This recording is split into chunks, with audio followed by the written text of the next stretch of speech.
Have you ever thought about becoming a Cambridge speaking examiner? I know that many teachers dream about being the ones assessing instead of being assessed. So today, let's understand the requirements and learn how to become a speaking examiner. But first, make sure you are subscribed to this channel to get more useful information like this one. Let's go!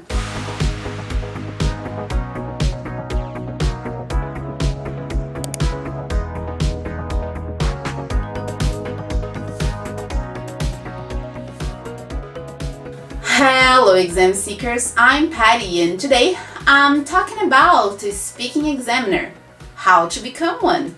I know most of you have reached a great level of English and have taken all the exams that were possible so far, and you might be waiting for some news in the ELT world for you to go after. Am I right? Well, if you are here looking for something more, the video today is especially made for you. Well, if you haven't reached a high level of English and still don't have many certifications, make sure to read my posts about English exams or watch my previous videos about the B2 First, former FC, the C1 Advanced, former CAE, and C2 Proficiency, former CPE. Once you have reached higher levels of English and achieved the requirements that I'm going to talk about today, you can try and become a speaking examiner. Today, I'm going to talk exactly about how to become a speaking examiner. Some people, especially English teachers who have reached a high level of English and have done all the methodology certifications that are in the market, still don't know one thing: how to become a speaking examiner. You have been through some speaking exams yourself, in which you were the person being assessed. But you have asked yourself many times, how can I be the one sitting on the other side of the table asking the questions?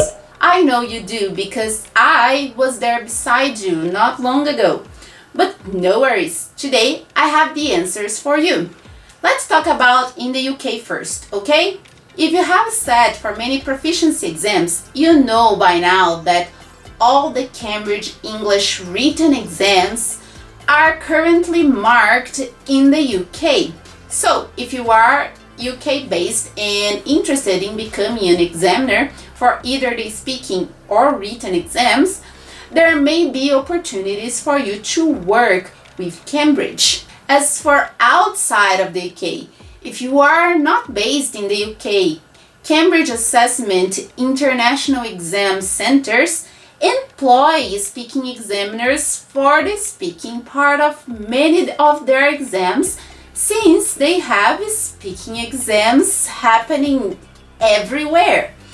If they had to send their UK-based employees, the exams would be much more expensive. Therefore, they train professionals all around the globe to do this task.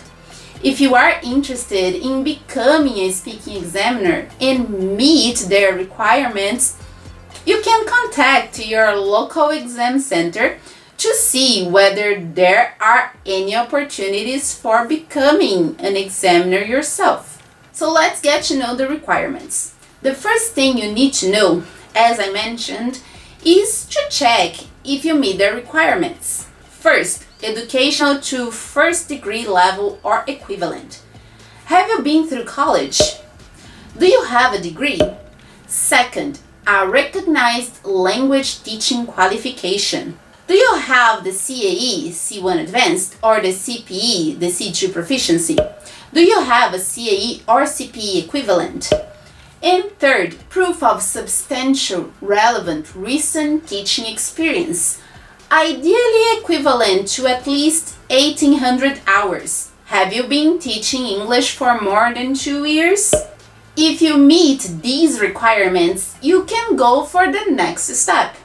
If you don't, you do have to work hard to meet the specifications that I've just mentioned. If you still haven't got a CPE or a college degree, These should be the things you are looking for now before becoming a speaking examiner. There are some exceptions though. If you have been teaching for a long time and you know that you have a CPE level, just not the certification, or if you have a college degree, although it's not a formal teaching qualification, you might be excused from one of those, but not both. Make sure you provide evidence of considerable relevant teaching experience. For example, ideally 3,000 hours or more, supported by positive references. However, if I were you, I'd try to get the specific certifications because bureaucracy might delay things. Let's go for the next step. Once you have met the requirements that I've just mentioned, you should first look for an authorized center in your country. There are probably a couple of centers which you could choose from. You could even talk to the one that you used to apply for your own exams. After expressing your desire to become a speaking examiner and second, having your requirements checked, there is the third step, induction and training process. You will be invited to complete the induction, training, and certification of procedures and assessment modules. These quality assurances QA modules may be delivered by online self-assess, by telephone, and or via face-to-face meeting. Via face-to-face meeting is the most common. Centers usually take one day to gather all the possible speaking examiners and do the step with all of them together. These procedures take all day long, sometimes the whole weekend or a whole week, especially depending on the level of the speaker examiner you are going to become. You have to keep in mind that there are several levels from pre-A1 to C2, and sometimes the centers don't need to prepare speaking examiners for all of the levels at that moment, so they might prepare you for some of the processes. Oh, there are some observations from Cambridge that you should be aware. Please do not apply for speaking test examining work unless you are reasonably available to undertake assignments during the week, in the evenings, and on some Saturdays.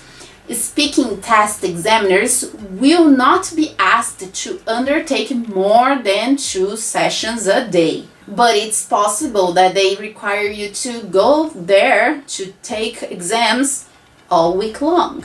For people who are in the UK and want to become written examiners, know that the majority of Cambridge English written tests are marked using the online marking system, RM Assessor, where you are given access to scripts to mark online. Your equipment will need to meet the RM Assessor minimum system requirements. Once you have undergone all the steps and you have passed them with flying colors, you are a speaking examiner.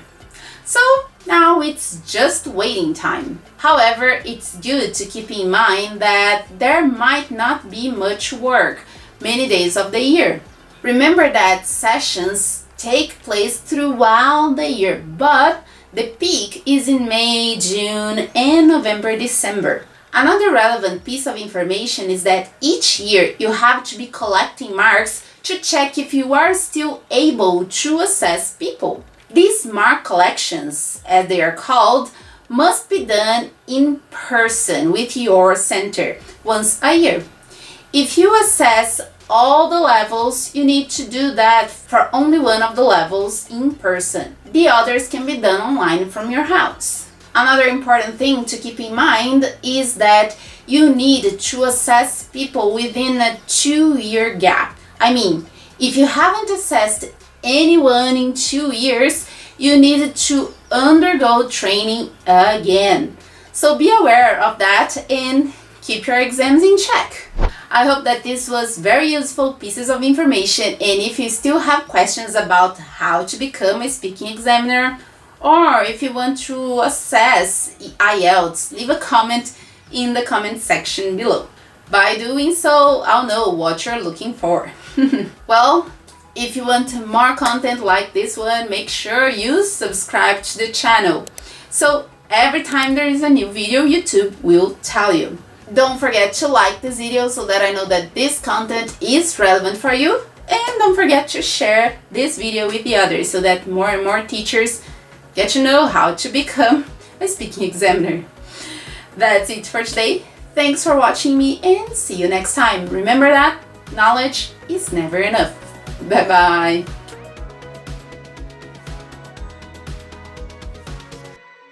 Oh, there is one thing to keep in mind. You shouldn't be using the fact that you are a speaking examiner to get a new job, alright? So you cannot post that to your LinkedIn account, for instance. Cambridge Assessment doesn't allow you to be posting this piece of information everywhere, so be aware, alright? Bye bye.